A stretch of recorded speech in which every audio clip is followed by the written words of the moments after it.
Hi, ನಾನು ವೈಭವ್ ಅಂತ. ನನಗೊಂದು ಡ್ರೀಮ್ ಪ್ರಾಜೆಕ್ಟ್ ಇತ್ತು. 3200 ಸ್ಕ್ವೇರ್ ಫೀಟ್ ಒಂದು ಸೈಟ್ ಇತ್ತು. I wanted to build a rental spaces for that. So ನಾನು ಸುಮಾರು ಬಿಲ್ಡರ್ಸ್ ನ ಟ್ರೈ ಮಾಡಿದೆ, ಅಪ್ರೋಚ್ ಮಾಡಿದೆ, but I was not satisfied. There came a point, one of my cousin from Australia, he recommended me this Golden Keys. I went to them. I met Mr. Sarvanan, who is the founder of Golden Keys. He was very down to earth and they are very transparent. ನನಗೆ ತುಂಬಾ ಖುಷಿ ಆಗಿದೆ ಏನಂದ್ರೆ, ಅವರೊಂದು ಹೇಳಿದ್ದು project, ಹೇಳಿದ್ದು ಮಾತು ಪ್ರಕಾರ ಕಂಪ್ಲೀಟ್ ಪ್ರಾಜೆಕ್ಟ್ ಇವತ್ತು ಹಾಗೆ ನಡ್ಕೊಂಡು ಹೋಗಿದೆ. ಆಮೇಲೆ ಈ ಪ್ರೋಸೆಸ್ ಅಲ್ಲಿ ನನಗೆ ಟೈಮ್ ಟು ಟೈಮ್ ನನಗೆ ಫೋಟೋಸ್ ಆಗ್ಲಿ, ಏನ್ ಮೆಟೀರಿಯಲ್ ಯೂಸ್ ಮಾಡ್ತಿದ್ದಾರೆ, ಯಾವ ಗ್ರೇಡ್ ಸಿಮೆಂಟ್, ಯಾವ ತರ ಸ್ಟೀಲ್ ಯೂಸ್ ಮಾಡ್ತಿದ್ದಾರೆ, ಎಲ್ಲಾನು ನನಗೆ each and everything is been documented. Initially, we sat for a discussion. We also discussed their previous projects. From basement till the height, they have used the excellent quality of materials. They had a base of core materials and a strong foundation. ಎಲ್ಲ ತುಂಬಾ ಚೆನ್ನಾಗಿದೆ. ಆಮೇಲೆ plastering ಎಲ್ಲ very nice finishing ಅಲ್ಲಿ ಬಂದಿದೆ. So ಈ space 10,000 square feet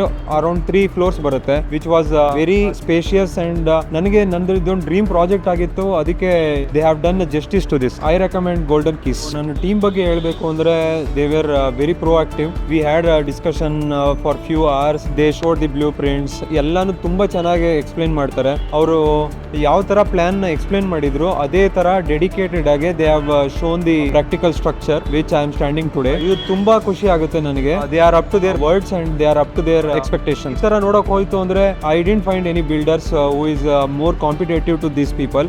I am very grateful to Mr. Sarvanan and his team and very thankful to Golden Keys Construction.